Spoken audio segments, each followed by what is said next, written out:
J'avais envie de vous parler des algues fertilisantes aujourd'hui et pourquoi vous devriez aussi en utiliser peut-être. Donc voici donc un produit totalement respectueux, écologique pour l'environnement et sans risque pour votre santé et pour celle de vos poissons aussi. Et en même temps donc ça vous permet de fertiliser votre aquaponie, mais aussi ça peut servir au jardin ou sur les plantes d'intérieur par exemple ou au potager. Donc les algues marines sont d'ailleurs utilisées comme engrais naturel depuis très longtemps, hein, souvent utilisées près des côtes, près de la mer bien sûr, donc souvent importées beaucoup plus loin dans les terres pour les cultures. Donc si vous voulez vous en procurer, vous en trouverez généralement deux formes, de deux sortes différentes d'algues pour utiliser au jardin. Donc il y a celles qui peuvent être ajoutées simplement dans la terre, donc comme amendement, c'est un peu comme celle-ci, je ne sais pas si vous voyez bien. C'est juste de la poudre d'algues vertes séchée. Si vous ajoutez ceci dans la terre, ces algues vont venir apporter de nombreux micro-éléments ou oligo-éléments minéraux utiles, tout en améliorant le développement racinaire des plantes, donc en stimulant l'activité biologique du sol, ce qui aura pour conséquence d'améliorer la santé générale des plantes et leur système immunitaire. Donc il y a aussi les algues comme ceci. Alors ce sont des concentrés d'algues solubles. C'est plus noir, c'est comme des paillettes. Donc avec un pot d'algues comme ceci, comme celle-ci, vendue dans notre boutique sur le site aquaponipratique.com, c'est en 25 grammes ou 50 grammes, vous avez largement assez pour au moins une année, voire beaucoup plus de compléments d'algues pour votre système aquaponique en fait. Hein. Ça dépend vraiment de la taille de votre système, mais avec un tout petit pot, on va vraiment très très longtemps. Et en général, ceci c'est vendu sous forme liquide par bidon d'1 litre. Donc ici, donc, ce sont des algues pures qui sont en paillettes, spécialement récoltées dans des zones très peu polluées. Et ça doit être alors dilué dans de l'eau pour l'ajouter aux plantes, un peu comme ceci. Donc ça apporte de nombreux éléments et nutriments indispensables pour avoir des plantes en très bonne santé en général. Donc au jardin en terre, ajouté à de l'eau, celle-ci, il en faut bien sûr plus, il faudra de plus grosses quantités.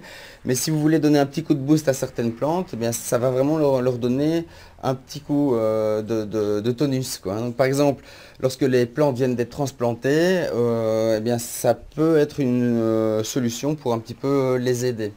Donc les algues marines sont un excellent stimulant pour l'activité biologique et permettent en même temps aux plantes de mieux accéder aux nutriments dont elles ont besoin.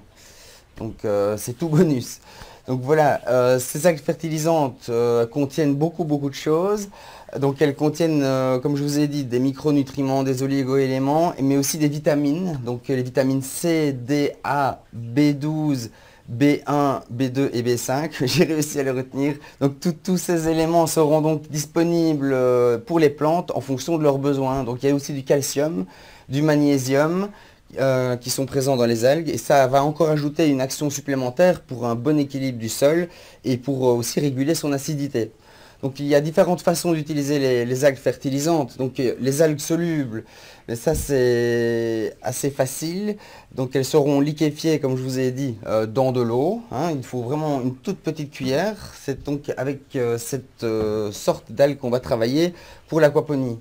Donc c'est très économique, hein, puisque avec une cuillère à café, vous avez assez pour au moins 1 litre de solution et que vous allez seulement utiliser par petite quantité tous les jours ou toutes les semaines en fonction du système, de l'évolution de votre système d'aquaponie. Donc après il y a donc les algues séchées comme ceci, donc c'est les vertes, hein, et elles seront donc ajoutées simplement comme amendement dans le sol, sous la terre ou en paillage, et c'est cette version-ci qui sera le plus souvent utilisée au jardin. Donc vous pouvez aussi produire vos algues vous-même, bien sûr, pour votre jardin au moins, ou peut-être pour l'aquaponie, mais en effet, donc si vous avez par exemple une mare, un étang, vous pouvez en retirer les algues régulièrement et vous les rajouter sur votre sol de jardin et ça ne fera que du bien à la vie du sol. Donc si vous habitez près de la mer, vous pouvez aussi récolter vous-même les algues en veillant bien entendu à bien rincer le maximum de sel qui pourrait se remettre, s'ajouter à votre sol et qui ne serait pas forcément bon. Donc pour revenir à l'aquaponie, j'ai déjà testé donc plusieurs formules différentes pour nourrir avec des algues mon système. Et j'ai déjà essayé de faire mon extrait d'algues moi-même, mais ce n'était pas forcément convaincant. Puis ça commençait à puer un petit peu. Donc franchement, dans cette vidéo, je voulais vous dire que je n'avais encore rien trouvé de mieux finalement que cette solution d'algues solubles pour ajouter en solution liquide. C'est vraiment ce qu'il y a de plus pratique.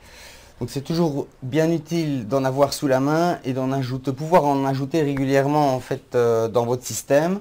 Cela améliore assez bien la diversité de nutriments accessibles pour les plantes et donc elles sont forcément en meilleure santé. Donc je pense que ça vaut la peine d'avoir ça sous la main. Donc voilà, si vous voulez essayer, si vous avez déjà commencé votre système aquaponique, vous avez déjà un petit système en route, vous pouvez le tester avec des algues et vous verrez certainement la différence. Donc vous trouverez un lien sous cette vidéo pour acheter un petit pot d'algues. Et alors on se retrouve bientôt dans une autre vidéo. À bientôt!